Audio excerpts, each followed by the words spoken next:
ഗംഗാധര മേനോൻ നീലഗിരിയിലേക്ക് മടങ്ങിപ്പോകാനായി ഇറങ്ങി വരികയാണ്. അപ്പോൾ ശിവേട്ടനും രാജീവും പറയുന്നു, ഗംഗേട്ടൻ പെട്ടെന്ന് തിരിച്ചു പോകുമ്പോൾ ഞങ്ങൾക്ക് ഒരു ടെൻഷനാണ്. ഗംഗേട്ടൻ ഇവിടെ ഉണ്ടായിരുന്നെങ്കിൽ ഒരു ധൈര്യമുണ്ടായിരുന്നു, പ്രശ്നങ്ങളൊക്കെ പെട്ടെന്ന് സോൾവ് ചെയ്യാൻ പറ്റുമെന്നൊരു പ്രതീക്ഷ ഉണ്ടായിരുന്നു. ഗംഗേട്ടൻ പോകുമ്പോൾ എന്തോ പോലെ തോന്നുന്നു എന്നൊക്കെ പറഞ്ഞു. അപ്പോൾ ഗംഗേട്ടൻ പറഞ്ഞു, നിങ്ങളായിട്ടൊരു പ്രശ്നം ഉണ്ടാക്കാതിരുന്നാൽ മതി. നിങ്ങൾ അലീനയുടെയും ബാലേന്ദ്ര മേനോൻ്റെയും കൂടെ നിൽക്കണം. അവർക്കാണ് നീതി കിട്ടാത്തത്, അവരാണ് നീതി അർഹിക്കുന്നത്. നീതി കിട്ടാത്തതും അവർക്ക് തന്നെയാണ്.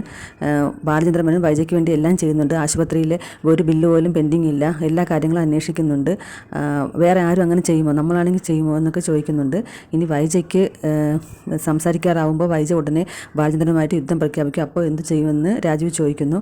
അപ്പോൾ ഗംഗാധര മേനോൻ പറയുന്നു, നമ്മൾ വൈജയ്ക്ക് ഫുൾ സപ്പോർട്ട് കൊടുക്കുന്നത് പോലെ അവളുടെ കൂടെ നിൽക്കണം. അവൾ പറയുന്നതെല്ലാം ശ്രദ്ധിച്ച് കേട്ടിട്ട് ഒരു ചെവി കൂടെ കേട്ട് മറു ചെവി കൂടെ വിട്ട് കളയണം. നിങ്ങൾ പേടിക്കേണ്ട, ഞാൻ പോയിട്ട് വരാം, ഞാൻ ഒന്ന് അമ്മയെ കണ്ടിട്ട് വരട്ടെ എന്ന് പറഞ്ഞിട്ട് അമ്മയുടെ അടുത്തേക്ക് പോവുകയാണ്. ഗംഗാധര മേനോനെ കണ്ടപ്പോൾ അമ്മയ്ക്ക് സങ്കടമാണ്. മോനെ, നീ ഇത്ര വേഗം തിരിച്ചു പോവുകയാണോ എന്നാണ് ചോദിക്കുന്നത്. വന്നിട്ട് ഇത്രയും ദിവസമായില്ലേ അമ്മ, എനിക്ക് പോകണ്ടേ, ഞാൻ പോയിട്ട് വരാം എന്ന് ഗംഗാധര മേനോൻ പറയുന്നുണ്ട്. എന്നിട്ട് അമ്മയെ ഉപദേശിക്കുകയാണ്. അമ്മ വൈജയോട് പറഞ്ഞ് മനസ്സിലാക്കണം, ബാലേന്ദ്രനോട് യുദ്ധത്തിന് പോകരുതെന്ന്. തെറ്റ് കൂടുതലും വൈജയുടെ ഭാഗത്താണ്, അത് അവളോട് മനസ്സിലാക്കാൻ പറയണം. വെറുതെ യുദ്ധത്തിന് പോകരുത്, പോയാൽ അവൾ തോറ്റു പോകത്തേ ഉള്ളൂ എന്ന് അമ്മ അവളെ പറഞ്ഞ് മനസ്സിലാക്കണമെന്ന് പറയുന്നുണ്ട്. അപ്പോൾ അമ്മ പറയുന്നു, ഞാൻ ശ്രമിച്ച് നോക്കാം മോനെ എന്ന് പറയുന്നു. പിന്നെ ബബിതയും രോഹിത്തും തിരിച്ചു പോകുമ്പോൾ അമ്മയും കൂടി തിരിച്ചു പൊയ്ക്കോളൂ, അലീന അമ്മയെ നന്നായി നോക്കുമെന്ന് ഗംഗാധര മേനോൻ പറയുന്നു. അമ്മയ്ക്ക് പോകാൻ ഇഷ്ടമുണ്ട്, പക്ഷേ ബാലേന്ദ്ര മേനോൻ എന്ത് പറയും, അലീന എന്നെ നോക്കുമോ എന്നൊക്കെ സംശയത്തിലിരിക്കുകയാണ്. യാത്ര പറഞ്ഞു പോകുമ്പോൾ അമ്മ കരയുന്നുണ്ട്. അനിയന്മാരുടെ യാത്ര പറഞ്ഞ് ഗംഗാധര മേനോൻ കാൽ കയറി. മനുവാണ് കാർ ഓടിച്ചു കൊണ്ടുപോകുന്നത്. അവർ നേരെ ബാലചന്ദ്ര മേനോൻ്റെ വീട്ടിലേക്കാണ് പോകുന്നത്. അലീനയാണ് വന്ന് വാതിൽ തുറന്നത്. അലീനയെ കണ്ടിട്ട് മനു ചിരിക്കുന്നു. എന്തൊക്കെയുണ്ട് വിശേഷങ്ങൾ എന്നൊക്കെ ചോദിക്കുകയാണ്. അപ്പോൾ ഗംഗാധര മേനോൻ അങ്ങോട്ട് വന്നിട്ട്, മോളെ സുഖമല്ലേ, ഞാൻ ഇന്ന് തിരിച്ചു പോവുകയാണ്, ഞാൻ ഒന്ന് ബാലചന്ദ്രനെ കണ്ടിട്ട് വരാമെന്ന് പറഞ്ഞിട്ട് മുകളിലേക്ക് കയറി പോകുന്നു. അലീന മനുവിന് ചായ എടുക്കാനായിട്ട് അടുക്കളയിലോട്ട് പോയി.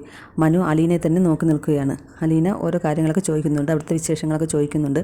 മനുവായിട്ടിനെ കണ്ടിട്ട് കുറേ നാളായല്ലോ എന്ന് പറഞ്ഞപ്പോൾ മനു ചോദിക്കുകയാണ്, എന്താ എന്നെ കാണാൻ തോന്നിയോ എന്ന് ചോദിക്കുന്നു. ഇന്ന് രണ്ടുപേരും സ്നേഹത്തോടെ നോക്കി നിൽക്കുകയാണ്. അവർക്ക് പരസ്പരം ഇഷ്ടമാണെന്ന് അതിൽ നിന്ന് മനസ്സിലാക്കാം. അപ്പോഴാണ് കൃഷ്ണമോൾ അങ്ങോട്ട് വന്നത്. കൃഷ്ണമോൾ ഇത് കണ്ട് ചിരിക്കുകയാണ്. മനുവേട്ട, എൻ്റെ അലീന ചേച്ചി ഞാൻ വിട്ടുതരില്ല, എൻ്റെ അലീന ചേച്ചിയെ വീട്ടിലോട്ട് കൊണ്ടുപോകാമെന്നൊന്നും വിചാരിക്കേണ്ട എന്നൊക്കെ പറഞ്ഞിട്ട് കളിയാക്കുകയാണ്. ഗംഗാധര മേനോൻ ബാലേന്ദ്ര മേനോനോട് അപേക്ഷിക്കുകയാണ്, വൈജയോട് ക്ഷമിക്കണം, എല്ലാം ഒന്ന് അഡ്ജസ്റ്റ് ചെയ്ത് മുന്നോട്ട് പോകണമെന്ന് പറയുന്നു. പക്ഷേ ബാലേന്ദ്ര മേനോൻ വലിയ ദേഷ്യത്തിലാണ് സംസാരിക്കുന്നത്.